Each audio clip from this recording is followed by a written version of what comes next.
அவர்கிட்ட போய் கேஸ் சர்வேன்னு தயவு செஞ்சு நம்ம தலைவரை பார்த்து அவர் ஏன் ஊடகத்தில் பேட்டி கொடுக்க மாட்டேங்கிறார், பேட்டி கொடுக்க மாட்டார். இப்போ நான் ஓப்பன திமுக காரன் பார்த்து கேட்குறேன், நாளைக்கே ஒரு ஸ்டேஜை போடுவோம், எல்லா பத்திரிகையும் கூப்பிடு, 2 பேர் தான் அந்த ஸ்டேஜில் இருக்கணும். எல்லா நிர்வாகிகளும் இந்த கேள்வியை பதில் சொல்லுங்க.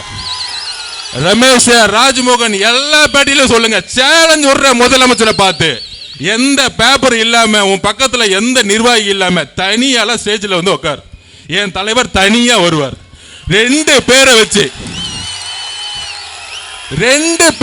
பிரஸ் கான்ஃபரன்ஸ் நடத்துவோம். இந்த போட்டிக்கு நான் ரெடினா நாளைக்கே நான் ரெடி, என் தலைவர் ரெடி. இந்த அள்ளு சில்லறைகளாம் என் தலைவர் பதில் சொல்ல மாட்டார். இந்த அள்ளு சில்லறை, இந்த அண்டா, சொம்பு, டீஸ்பூனு இதுக்கெல்லாம் பதில் சொல்ல மாட்டாரு. என்ன ஒருத்தருக்கு தான் இங்க போட்டியே, திமுக டிவிக்கு திமுக. அப்ப யாருக்கு பதில் சொல்லணும்? உங்க முதலமைச்சருக்கு உண்மையாலே சமூக நீதியை பத்தி அறிவு இருந்தா, உங்க முதலமைச்சருக்கு பொருளாதாரத்தை பத்தி அறிவு இருந்தா, உங்க முதலமைச்சருக்கு நிர்வாகத்தை பத்தி அறிவு இருந்தா, உங்க முதலமைச்சருக்கு சாதி வாரி கணக்கெடுப்பு பத்தி அறிவு இருந்தா தைரியமா பிரஸ் கான்ஃபரன்ஸ் சொல்லுங்க, எங்க தலைவர் வராரு, நீங்க வாங்க. இன்னமேட்டு பிரஸ் கான்ஃபரன்ஸ் பத்தி பேசினா மாண்புமிகு முதலமைச்சர் நீங்க வாங்க. 2 பேரும் எப்படி அமெரிக்காவில் உட்காந்து முதலமைச்சர் பிரைம் மினிஸ்டர் பிரசிடென்ட் ஆகிறதுக்கு முன்னாடி 2 பேரும் உட்காந்து பேசுவாங்க மக்கள் முன்னாடி. 2 பேரை பேச வைப்போம். ஃபர்ஸ்ட் ஷாட்லயே அவுட், ஏன்னா ஷூட்டிங் இல்ல, கேமரால சிஎம் போயிட்டே இருப்பாரு. எங்க தலைவருக்கு கேமராவே தேவையில்லை, அவர் ஆல்ரெடி நடிகரா இருந்து வந்தவரியா. நீ ஸ்கிரிப்ட், அவரு உணர்வு, இங்க உண்மை இருக்கு, நீ ஸ்கிரிப்ட்ல இருக்கிற. ஸ்கிரிப்டுக்கு உண்மைக்கு நிறைய வித்தியாசம் இருக்கு. மாண்புமிகு முதலமைச்சர் அவர்களே, பிரஸ் கான்ஃபரன்ஸ் பத்தி நீங்க பேசுறீங்க. எப்ப பார்த்தாலும் திமுக மேடையில டிவி எல்லாம் பாருங்க, அதான்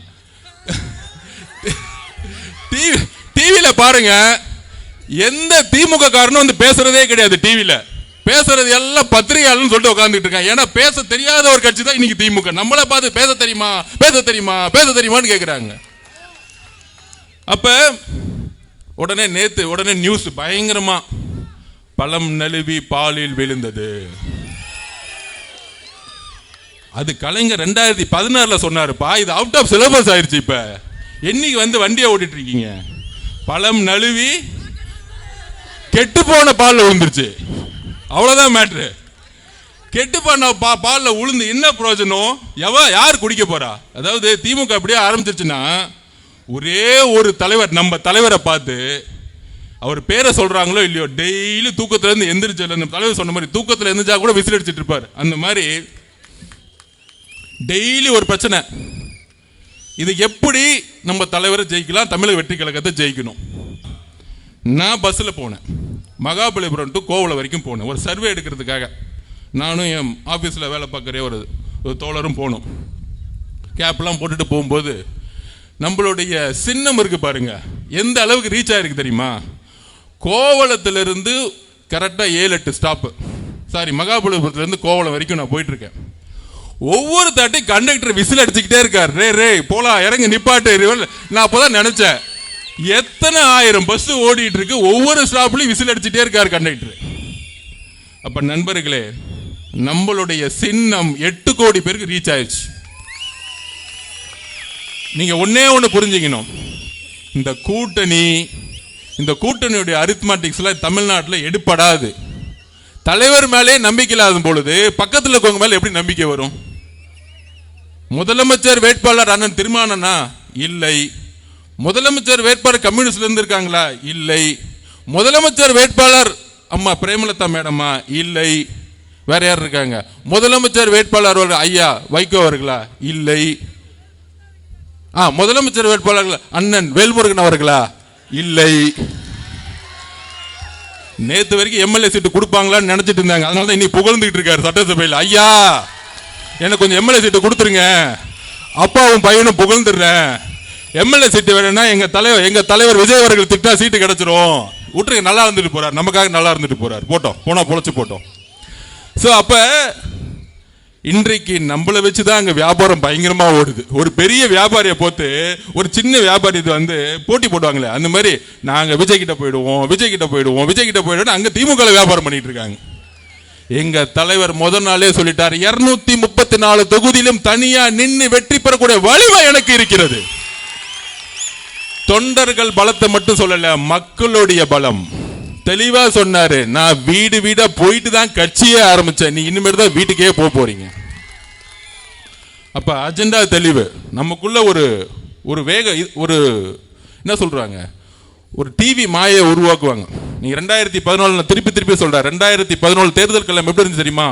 கலைஞர் சென்ட்ரல் கவர்மெண்ட்ல அவங்க தான் பவர், காங்கிரஸ், விசிகே, பிஎம்கே வரிசையா பாத்தீங்கன்னா எல்லா கட்சி இருந்துச்சு. ஆனா 2014 எதிர்கட்சியா கூட திமுக ஆகல. அந்த ரிசல்ட் தான் திருப்பி வரப்போகுது. என்றைக்கும் திமுக ரெண்டாவது தடவை ஜெயிச்சதா வரலாறே கிடையாது. என்றைக்கும் வரலாறு கிடையாது. அந்த வரலாற்றை அவங்க அப்பனாலே உடைக்க முடியல, பையனால உடைக்க முடியுமா? கலைஞரால உடைக்க முடியல, ஸ்டாலினால உடைக்க முடியுமா? முடியவே முடியாது. அதுதான் வரலாறு சொல்லுது. கடைசியா ஒரு தடவை ட்ரை பண்ணி பார்த்தாரு கலைஞர். எப்ப தெரியுமா? 1984. ஏன்னா அப்ப எம்ஜிஆர் ஊர்ல இல்ல, வெளியூர்ல உடம்பு சரியா படுத்துட்டு இருக்காரு. அப்போ ஒரு உருட்டுனாங்க. அண்ணன் செங்கோட்டை என்ன சொன்னார், அந்த உருட்டை என்ன சொன்னாங்கன்னா, என்னுடைய நண்பர் தான் எம்ஜிஆர், அவருக்காக என்ன முதலமைச்சர் ஆக்குங்க, அவர் வந்தவன இந்த பதவியை திருப்பியும் கொடுத்துருவேன் அப்படின்னு சொன்னாரு. அந்த உருட்டு கூட மக்கள் நம்பாம படுத்துட்டு இருந்தவரை ஜெயிக்க வச்சாங்க. இதுதான் தமிழ்நாடு. இந்த குடும்பம் என்றைக்கும் ஜெண்டாதர் ஜெயிச்சதே இல்லை.